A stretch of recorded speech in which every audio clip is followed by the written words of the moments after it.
Coming up on Tech News Today, we talk with Engadget's new editor-in-chief, Tim Stevens. He tells you why he Coming up on Tech News Today, we talk with new Engadget editor-in-chief, Tim Stevens. He tells you why he accepted the job. Also, Google's got a new defense against patents, money, and it's spear phishing for everyone. All that and more coming up. Netcasts you love. From people you trust. This is TWiT. Bandwidth for Tech News Today is provided by Cachefly at CACHEFLY.com.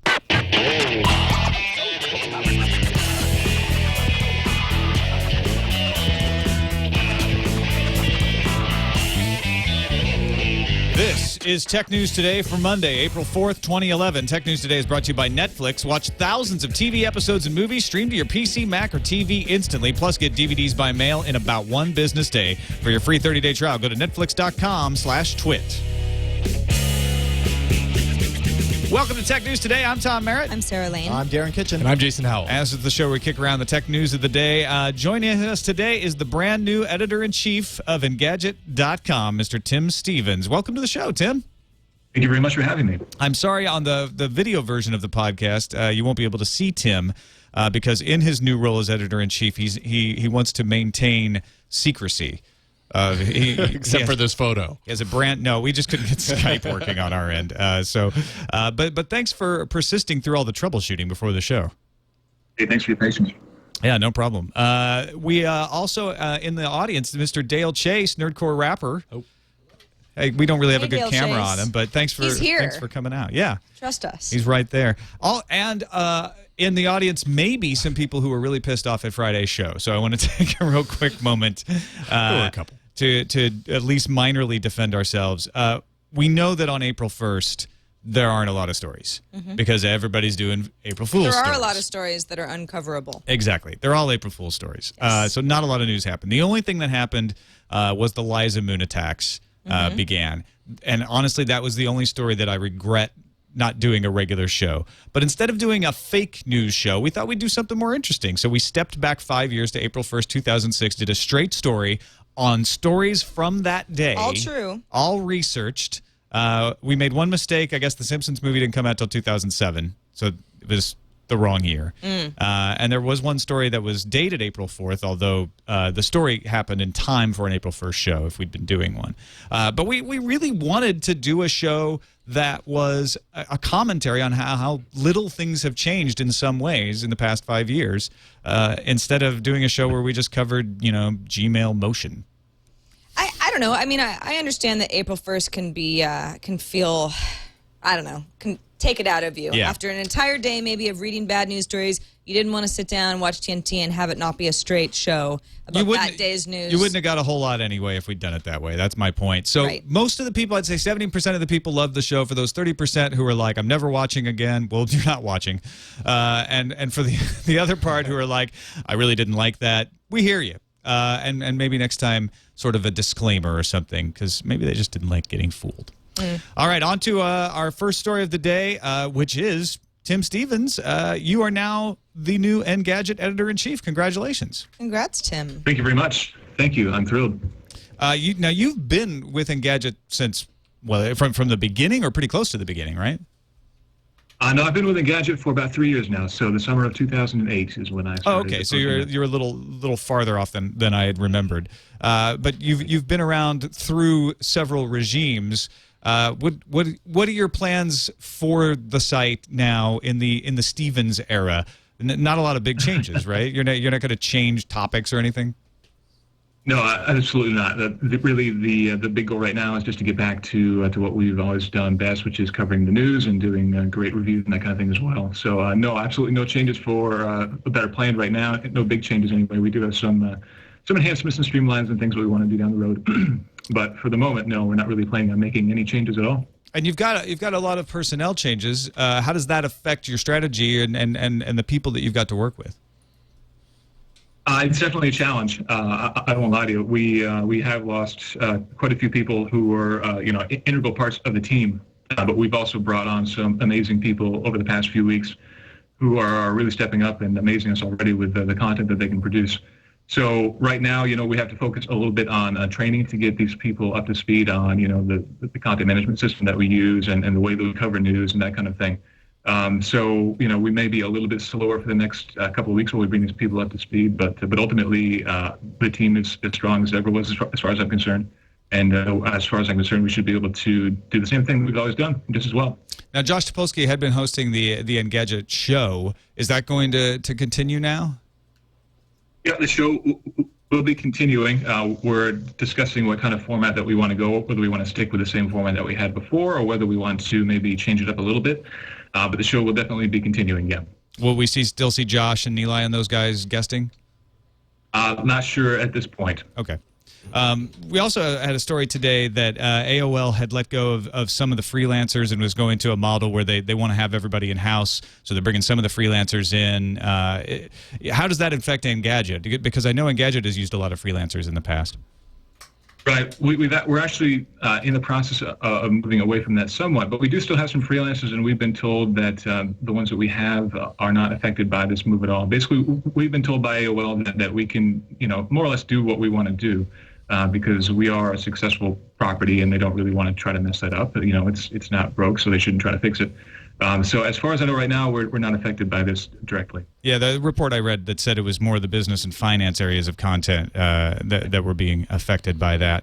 And then taking you a little bit off the hot seat and moving on to the other half of this story is Josh Topolsky announced that he is going to start a new tech site at SB Nation. SB Nation started with the site Athletics Nation, which was a fan site for the Oakland Athletics run by the guys who ran Daily Kos, the political site. And it has blown up into this huge sports blog network. And I guess they're going to expand now into a bunch of other areas, including technology.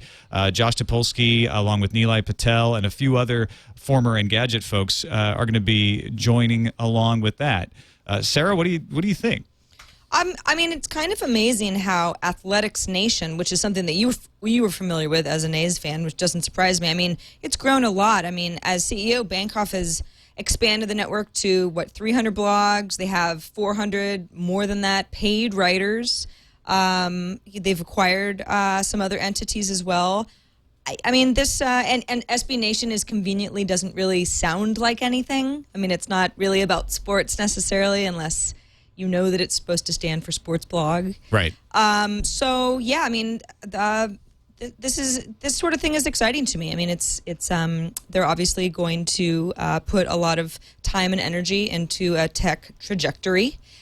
They've got some extremely talented people who have signed on, and I'm excited to see where it leads. Yeah, Topolsky said on his blog, this isn't just about sports or tech or lone silos. We build together. SB Nation is a new media company, buoyed by the absolutely incredible work at SB Nation. And part of that new media company will be the as yet unnamed gadget and technology site. This is not new. Pete Rojas and Ryan Block left Engadget. In fact, they're both considered. I believe they're both considered emeritus. Is that right, Tim? That's correct. And they run Gadget, GDGT.com. It's kind of a different spin on Gadget. Tim, how do you view this new thing, given what we know about it? We don't really know what form it's going to take yet. Right. We absolutely don't know the details of what exactly it's going to look like, but from what we're hearing so far, I mean, it certainly does sound like a pretty traditional Gadget blog, at least, for the main part. I'm sure there will be some other enhancements and additions and new things and exciting things that they bring to the table that maybe we haven't seen before. I know the community is a big part of SB Nation, and community is a big thing that they want to bring into this as well. Sorry, go ahead. I was just going to say, is it something that you think can coexist with Engadget, or do you see it as more of a direct competitor? The hope is that we can coexist, absolutely. I mean, these guys are all part of the Engadget family. I mean, we are all a hugely tight group of people. We're all great friends. And so, the hope is that we can all coexist and maintain that friendship. Whether or not that happens, of course, remains to be seen. But, I mean, there are a multitude of tech sites out there, and it's not like readers can't visit multiple sites in any given day. So I'm absolutely optimistic that we can coexist peacefully. Tim, rumor has it that Ariana Huffington is a big believer in people all being in a newsroom physically together. Yes. In this day and age of people not doing that, especially at Engadget, and I know that you live somewhere outside of New York City, where I would assume the newsroom would be. Does that change how you're going to do your job? I will probably be visiting New York City more than I had otherwise. I mean, previously I exclusively worked from home, and I very rarely came to the city. As of now, I'm expecting to be in the city more often. But Engadget has always worked very well with distributed workforce. I mean, we are all over the place. We're in Amsterdam, London, all over the place. And that's what makes us work, being distributed and being able to get to these events that pop up all over the place and get to them quickly. So again, I think that gets back to the idea that, if it ain't broke, don't fix it. And right now, I think we're doing well with our distributed model. I do know that I will probably be making some appearances in the New York City headquarters here, basically just to keep an eye on how things are going and talk with the other AO properties and that kind of thing.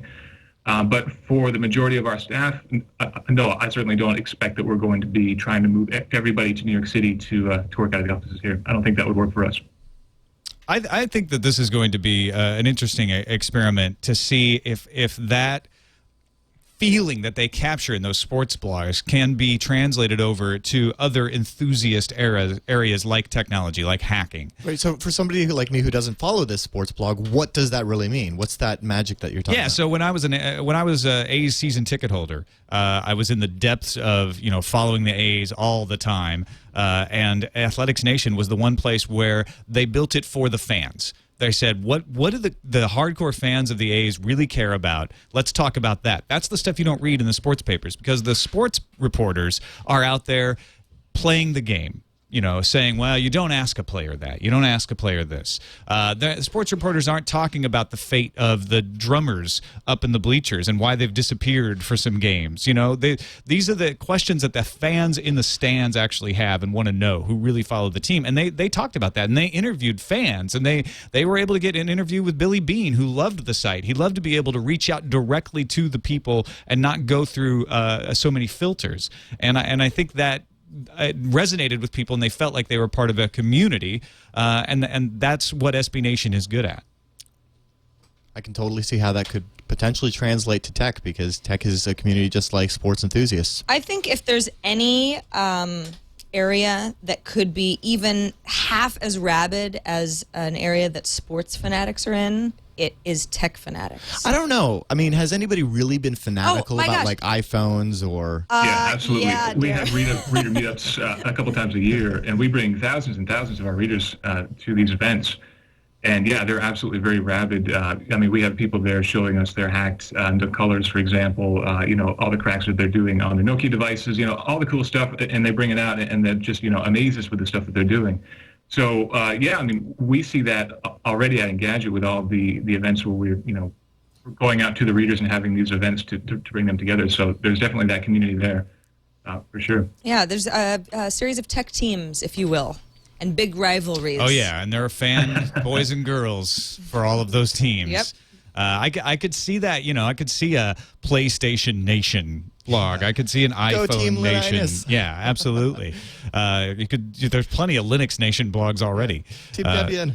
And I do think that there's another question we need to address here, which is Josh Topolsky in his blog said something about he believes SB Nation is committed to real journalism. I don't have the exact words right in front of me right now, but not a slam on the AOL way, but definitely very enthusiastically talking up what SB Nation is doing as the way he wants to do business. Versus being in a corporate situation, and that's another thing we see a lot, where folks are building new versions of media from the ground up based on the conditions of the web today. We've seen this over and over and over. CNET, when I was there, was often considered old media, even though it had been launched in the mid-90s. And owns like all the obvious domain names because they got them when they were free. Yeah, like radio.com and kids.com. But it's so amazing how fast things can change and how hard it is to continue to adapt once you've put your procedures in place, and you're like, this is how we do things. So, CNET was considered old media, and that they were threatened by Gizmodo and Engadget. Because they were taking advantage of the blogging platform, and now I think what they're banking on with SB Nation is this is a way to start from the ground up again, and be able to escape some of the strictures of the previous form that was built. The actual Topolsky quote is, beyond the technology and possibly more important than the technology, there's another factor here that's driving my decision. It's that SB Nation believes in real, independent journalism and the potential for new media to serve as an answer and an antidote to big publishing houses and SEO spam, a point we couldn't be more aligned on. Yeah, and a lot of people talk that way about SEO. I mean, has talked about it that way to me about, the frustrations of dealing with SEO when you're in a situation where that becomes important. And I ran into that at CNET as well, where there was a tension, and different editorial departments deal with it in different ways. But that brings me back to my point about SB Nation being, at least, in the past, plugged into what is good for the fans, what is good for the audience. Let's do that. Let's build our audience on that, and then let's try to make our money around that. And I think a lot of corporations, especially older media, and when I say this, I'm talking media from the 90s and before, so old, they are of the mind that you figure out how to make the money and build your content around that. And I think that's what frustrates a lot of journalists. Josh Topolsky has also been vocal that AOL was not getting in the way of Engadget editorial. Right. He simply I feel like I should speak up here and say that I don't really know what independent means, quote unquote, that we are not able to deliver. Our focus is absolutely on the readers, on the fans, and pleasing them is all that we're interested in doing. I mean, we're not really looking at budgets. We're not really looking at traffic. We see that stuff, but we're focused on content and keeping the readers happy. And as you were just saying, sir, I'm sorry to interrupt. No, AOL has not tried to interfere with the way that we generate content or the type of content that we do generate. And I think that shows on the site, and it's going to continue to show on the site. Yeah, and I think that's what needs to be done. That's what has to be done to keep your content fresh and to keep your business focused on what has to happen. So that's good to hear, Tim. And I imagine you probably wouldn't have been very eager to take the role if that wasn't the case. No, and I'll say right here, as soon as that starts to happen, if AOL ever does try to interfere with content, I mean, yeah, that's absolutely not a position that I want to be in. As far as I'm concerned, I'm here for the readers to give them the content that they want. And, I'm not interested in doing any sort of SEO spam or anything like that. I mean, obviously, we do look at search engine optimization. I think everybody does. But that's not saying, we're not running posts like, top 10 iPad tips for Justin Bieber, things like that, trying to get traffic. That's not a game that we play, and it's not a game that we're going to play. All right, let's move on to Google building up their patent portfolio. Google has bid $900 million for the Nortel patent portfolio to start off what is called a stalking horse auction. In other words, outside parties are now free to outbid Google. Yeah, exactly.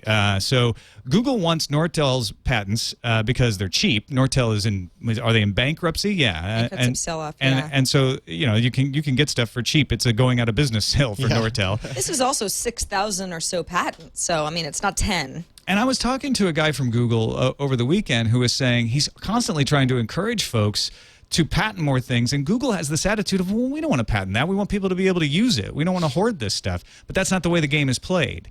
Right. So this is one way for Google to sort of not feel like they're totally missing the boat. Just go out and buy your armory and say, we'll fight the patent wars with Nortel's patents. That'll get us stockpiled up well. Although it seems like the convenience that you save by not filing patents, you make up for in loss of money. Almost $1 billion worth of trying to buy patents that someone might even outbid you. Although, who would outbid Google? Microsoft? I mean, there's only well, I guess it depends on what your intentions were. A few companies we could even be talking about, right? Right. I mean, I guess it depends on what your intentions were to use these patents. I mean, if you're only thinking about using them as a shield so that others can't sue you, then how does that stack up against if you were to say buy these to go after a whole bunch and try to use them to make money? Well, in that case, it's probably worth a lot more. Yeah, the cost of defending your patents might pay for itself in that. And Tim, Google's sitting on a pile of money, aren't they? Oh, a huge amount of money. Yeah, absolutely. They have vast resources. I wouldn't dare try to quote a figure right now, but yeah, and absolutely the question about legal defenses versus defending yourself versus purchasing these up front. I think that's a very good point. I think that's probably goes a long way to explaining what they're looking to do here.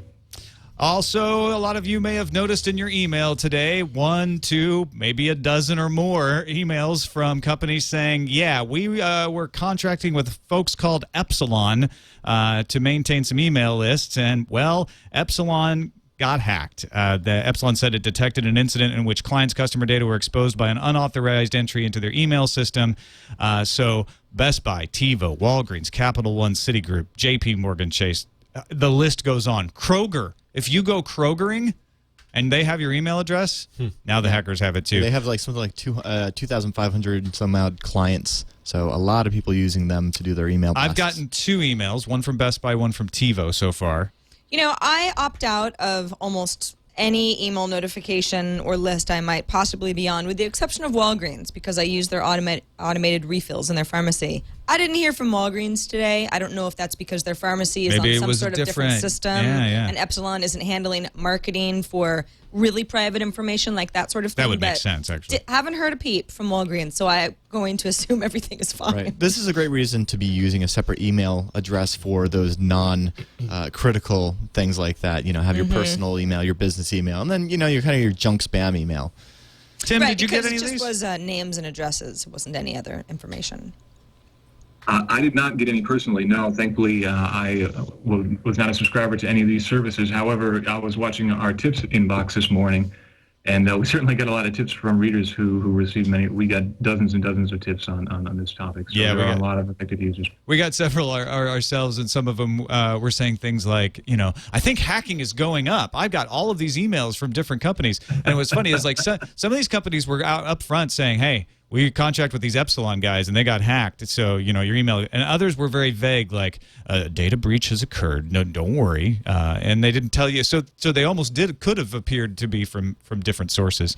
Of course, one of them was Chase Bank, which makes people very nervous. I mean, obviously, this is a very different system from any of their banking systems. But still, that's, when your bank sends you an email about a data breach, that's something that makes you open up that email pretty quickly. Yeah. Well, spear phishing is a big issue these days. In fact, Wired has a story today about how Condé Nast themselves got spear phished by somebody pretending to be Quad Graphics, the company that prints the magazines, and $8 million got transferred to a guy. Yeah, apparently he was familiar enough with what they owed Quad Graphics in order to be able to send an email that looked very similar, calling itself Quad Graph, which, if you're in a hurry and you're in accounts payable over at Condé Nast, you might not even notice. He never actually got money out of these accounts that some money had been transferred into. Apparently, Condé Nast was able to get back half of it that they had already transferred. So it was still sitting there, and I assume that he was just waiting for a certain amount of time to go by before he was like, I think I'm in the clear. I'm going to retrieve it. But they found him because his name was attached to it. Now, he hasn't actually been charged with anything, but there is a suit of forfeiture, and that's how this became public. And how Wired was able to report on it, because Condé Nast, who owns Wired, isn't telling Wired anything about it either. Yeah, it doesn't look good. I mean, the whole idea behind spear phishing is basically it's not spam. It's specifically targeted towards you, and it's going to try to break that inherent trust that you have with the computer, or at least the person on the other end of the computer. And if you can mimic all of the procedures enough, you can potentially convince some high-level people to do some things that they aren't necessarily supposed to be doing. All right, let's take you $8 million. Let's take a quick break. Thank our sponsor, Netflix, delivering movies directly to your homes. You guys know about Netflix. They send you DVDs, but they also do streaming online. You can instantly watch thousands of TV episodes and movies streamed directly to your PC or Mac, or streamed to your TV. If you got an Xbox 360, a PS3, or a Nintendo Wii, you can stream Netflix movies right to your television right now. There's lots of other ways to do the streaming and get DVDs by mail in about a business day. Watch as many movies as you want once you pay the subscription. It's not a per movie or per episode fee. There are never any late fees, no due dates. So try it out for 30 days for free at netflix.com/twit. If you're into, we got a lot of hacking stories today. You might want to start watching The Girl with the Dragon Tattoo, the original versions, and the original hackers. See young Angelina Jolie on roller skates. We're just into the cyberpunk genre. I just completed the entire standalone complex series of Ghost in the Shell. That and the second gig. The second gig kind of better. So there you go. You got a few choices. Check them out. Netflix.com/twit to get that first free trial. On to how to defeat Liza Moon. Liza Moon was the one story that we probably would have done if we hadn't done the 2006 episode on Friday. The Liza Moon attack was first detected by security firm WebSense on March 29th. Initially infected about 28,000 websites with the SQL injection attack. That was a lot, but by late on April 3rd, Google was reporting that more than 4 million web pages were showing links to the domains involved in the attack. So that means over 100,000, hundreds of thousands of sites were infected with this. The first rogue domain appearing was lizamoon.com, hence the name. 27 other domains were used as redirection points, and essentially what it would do is once you hit one of those infected pages, it would redirect you to a virus scanning page. So if you were in Internet Explorer on Windows, it could look very much like you were having a real scan going on if you weren't paying close enough attention. You know, Right, your average casual user might not notice. Yeah, but what it's going to do once you follow through all of that stuff is that it's going to try to send you an executable and, try to convince you to run it, and you should never be doing that. And of course, if you're not running that, well, I don't know, this is just silly. I find the more interesting part of this hack, not the, we're going to send them to a whole bunch of, social engineering sites that just try to get them to, run a Trojan horse. It's more interesting, this SQL injection attack that went from 28,000 websites, and then 4 days later it's on, 4 million, or as of Google. And that the only thing that these sites really had in common were that they were kind of smaller websites, and not that they had like, this version of Apache or this version of Microsoft IIS in common. So yeah, that really cool. The folks over at PC Mag had a nice little summary for how to make sure that Liza Moon does not affect you. Number one, don't let your browser con you into thinking that some kind of action is magically happening on your system. Number two, don't trust this magical action if it takes less than 30 seconds to do. Or otherwise looks unknown to you. And three, run an up-to-date virus scanner in the background of your system, and you're okay. Maybe that would have protected RSA from being hacked and having their second-factor authentication database exposed.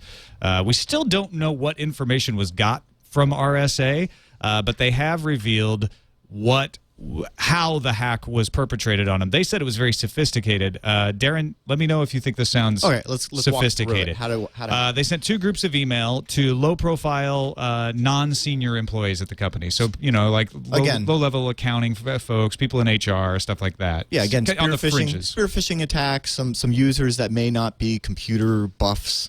The emails contained an Excel spreadsheet attachment entitled 2011 Recruitment Plans. They were marked as junk by the system, but one employee retrieved it from the junk file and opened it. The spreadsheet contained a Flash movie and it took advantage of a zero-day exploit and a weakness in Adobe Flash, which has since been patched.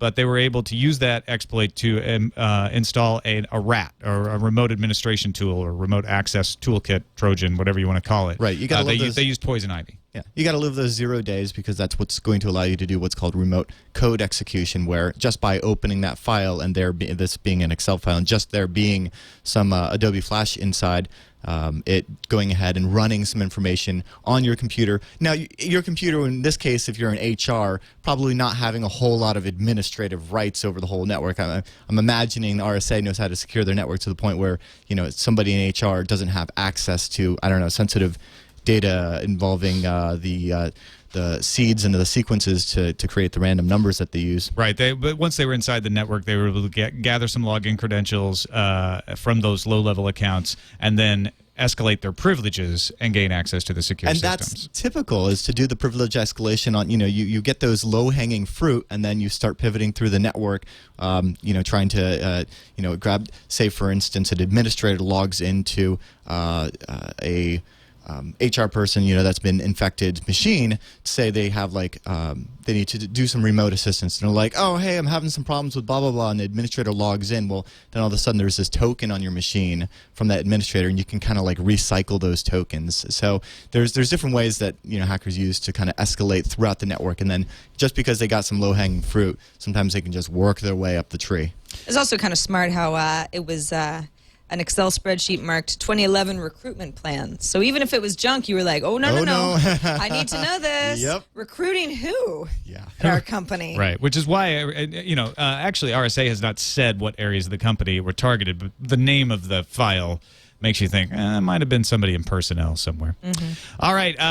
Sony's CEO, Howard Stringer, is taking the place of Eric Schmidt. You know, Eric Schmidt steps down today as CEO of Google, and Howard Stringer is taking his place saying crazy stuff. According to an article on CNET yesterday, Stringer was speaking to Walt Mossberg from the Wall Street Journal at a speech, right? And said, our best sensor technology is built in one of the tsunami-affected factories. Those go to Apple for their iPhones or iPads. Isn't that something? They buy our best sensors from us. Well, people in the crowd started putting two together and said, wait a minute, OmniVision has provided the image sensors for the iPhone 4, but there have been rumors that Apple was switching to Sony, and Apple might have been looking at Sony's Exmor R 8-megapixel sensors, which are found in the new Sony Ericsson Xperia Arc and the Neo smartphone. Tim, do you think that he let slip a goof here, that Sony's going to be providing the camera for the next iPhone?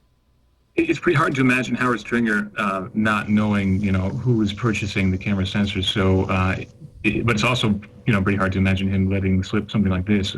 It seems like a legit lead to me. I mean, the unfortunate news, of course, is that the actual story here is that those sensors are being delayed.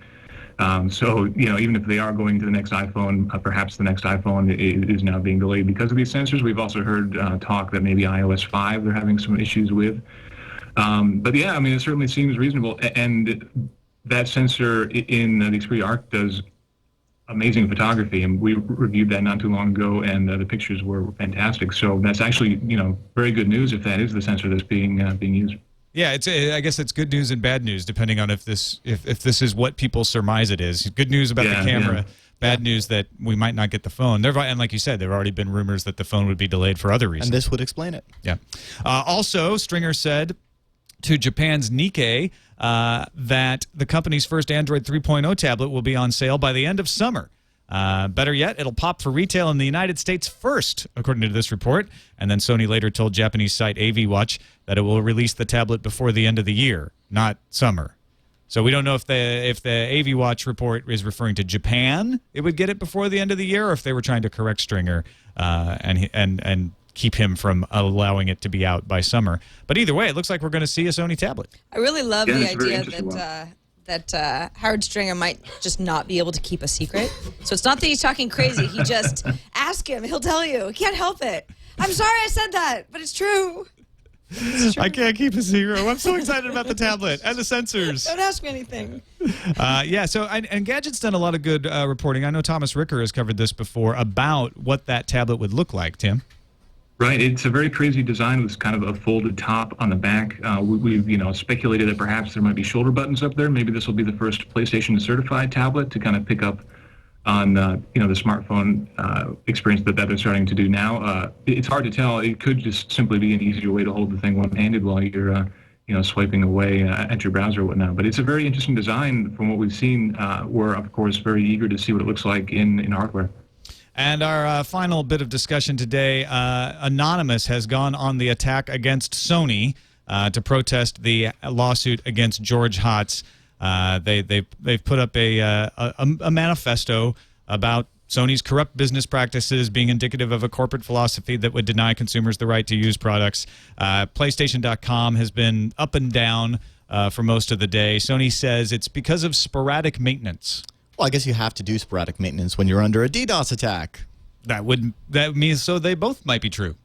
Absolutely. And it looks like, in the manifesto they go on to, explain how Anonymous feels that the lawsuits are unforgivable offense against free speech and the internet freedom and privacy sources for free lulls. And, well, you know how Anonymous feels about the lulls. And there's been a group from Anonymous that's sort of splintered off because they feel like going after things like Sony are less morally pure than going after targets like Scientology or the WikiLeaks folks. But so it's a little side story to this. I know nobody wants to say anything about Anonymous. I don't blame you. Yeah, I mean, what else is Sony gonna say? Until of course Anonymous splits off into enough groups that it's Anonymous versus Anonymous. Anonymous is keeping us busy, everyone. Hold tight. Tim, do you maintain a arm's length distance from Anonymous stories? We obviously cover them when they swing within the range that we cover. So I think this is not quite what we would cover. Basically, honestly, we've gotten a little bit. We're kind of waiting to see where the jihad story goes before we cover it too much, because there are updates every day going back and forth. Yeah. And honestly, I'm not sure how closely people really want to cover it. I'll say it's kind of unfortunate that these console hacks tend to lead to the ability to play copied games. I wish that we could do more, hackery on the PS3, that kind of thing. Yeah. That didn't defeat, copy protection, that kind of thing, because it's a powerful piece of hardware that people could be doing crazy things with, and it is unfortunate that it's as locked down as it is. It'll be interesting to see on April 16th if the attack actually contains the real-world component of Operation Sony. As they say, Anonymous wants people to go ahead and gather at their local Sony stores to complain in person, thus nullifying the whole Anonymous bit, I guess. Well, they could wear their masks. Yeah, they wear the Guy Fawkes masks. Oh, I guess Guy that's Fawkes, one way to yeah. do it, yeah. Mm-hmm. Never know. Hey. You could rip it off. Dig out your Guy Fawkes masks. That's right. On to the news fuse.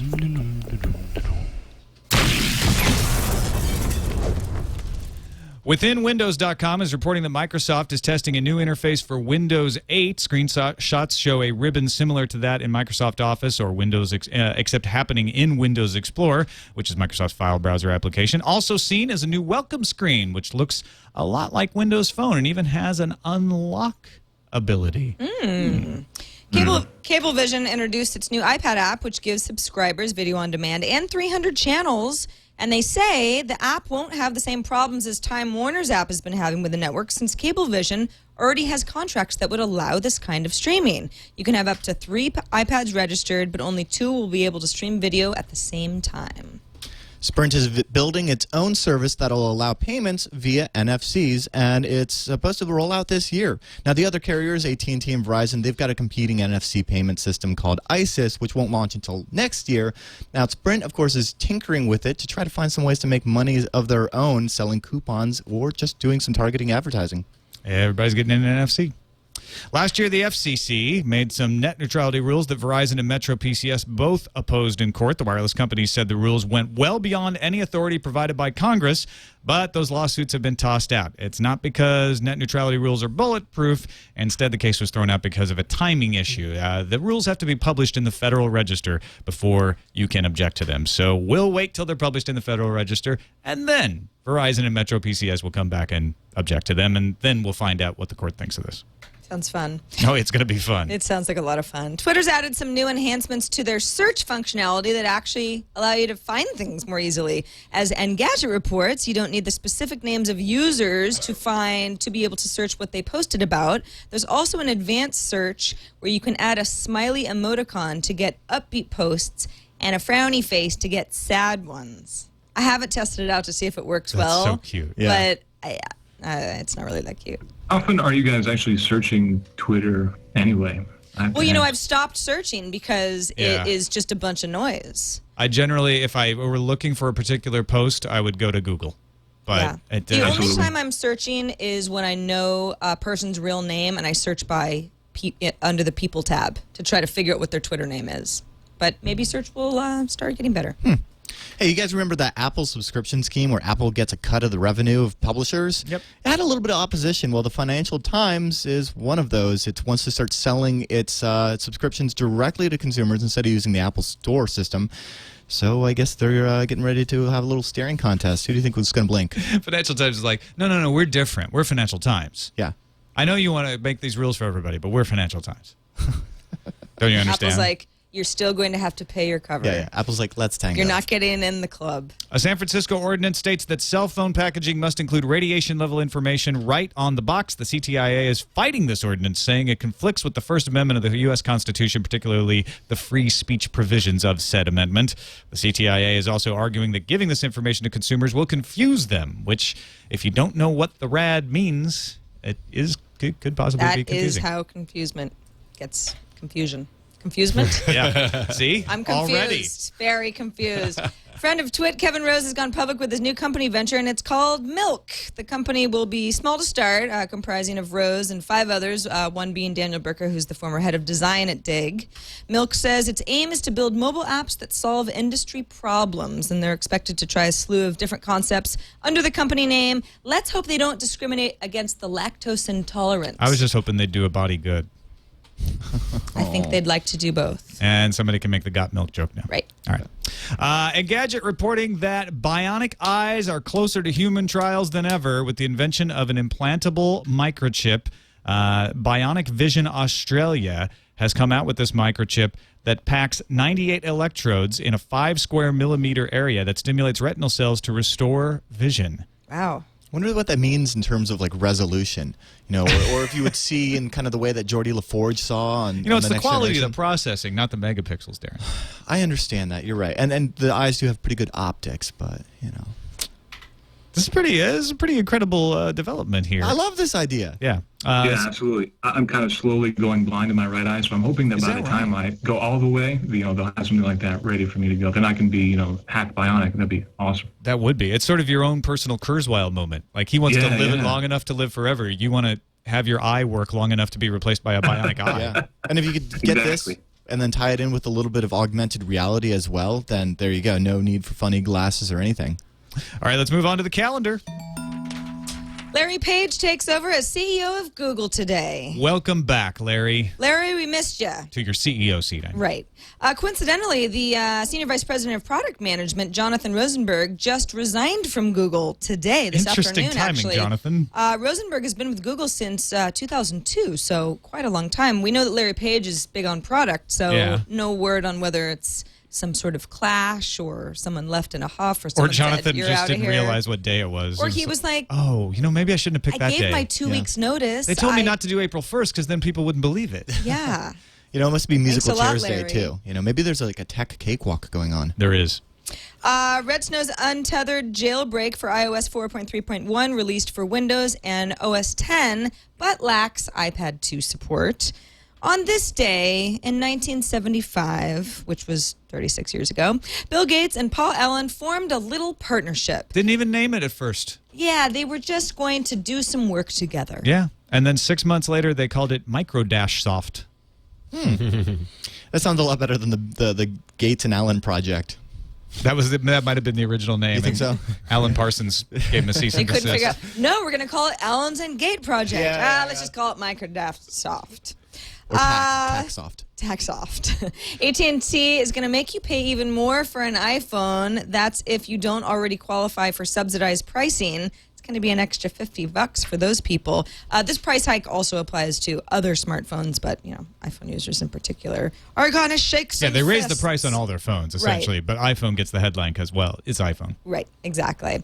Later this month, Panasonic will be launching the 100 gigabyte BD RE-XL disc, otherwise known as the rewritable Blu-ray discs. And on May 3rd, the voice-to-text service Jot is shutting down. I never used it, but if you did, you can't anymore after May 3rd anyway. Too bad. Did you like it? Are you going to miss it? I can't say as I'll miss it. I used to use it.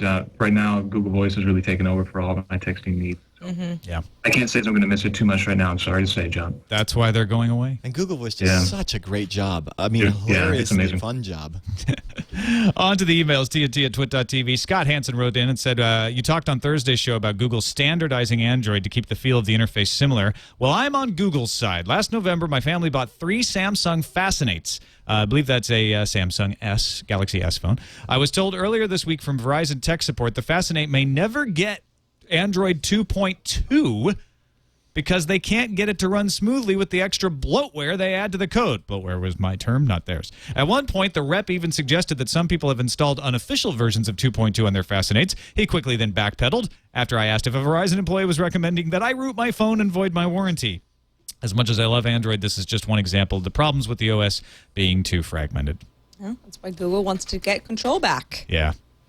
Also why Google has moved much of the advancements into the individual apps themselves, pulling out Gmail and Maps, taking them away from the OS so that they can update them separately, which is definitely a very good thing. So you can get a lot of the new toys in Google Maps or in Gmail without having to have the latest flavor of Android. Yeah, and honestly, we just need time for competition to work this out. We need time and competition, so that people realize, oh, you know what? If I buy that phone, I don't get all the bloatware, and I do get the updates. I don't think people have wrapped their heads around that idea because for so many years the carriers have controlled the firmware updates. People aren't used to having that iPhone model where you get them whenever they're released. All right, and we're expecting that with Honeycomb. We're expecting that with Honeycomb, Google will also take more control over what kind of customizations are allowed within the OS, which hopefully, again, will help to solve this problem. I hope they can do that and start being more open instead of less open with the source code. Though we talked about that story last week. Yeah, absolutely. Next email from Lok Prasad. I hope I'm saying your name right. It's a really cool name. In your recent episodes, you all have indicated a preference for pure streaming options where one doesn't upload one's own files to the cloud, but just streams music in an unlimited fashion without owning the files, thanks to progressive licensing attitudes from music labels. In many cases, this isn't the best option, though. Most of my music is from foreign sources, Asian Indian music, or old and obscure or discontinued vinyl or CDs that won't make it into the cloud because their publisher either doesn't exist or is unlikely to cloudify its collection of songs. My MP3 files are the only way for me to listen to my rare and unique collection of music. So I welcome Amazon's move, and I hope Apple does something similar soon. I hope that the cost of hosting MP3s comes down, though. I have about 1.5 terabytes of music. It's too expensive for me to put them all on Amazon's cloud. Yeah. So the syncing process lives on as far as I'm concerned. Very good point. Yeah. Cloud isn't for every file. But, in like 50 years when everything's on the cloud, MP3 will be the next final. There you go. Yeah.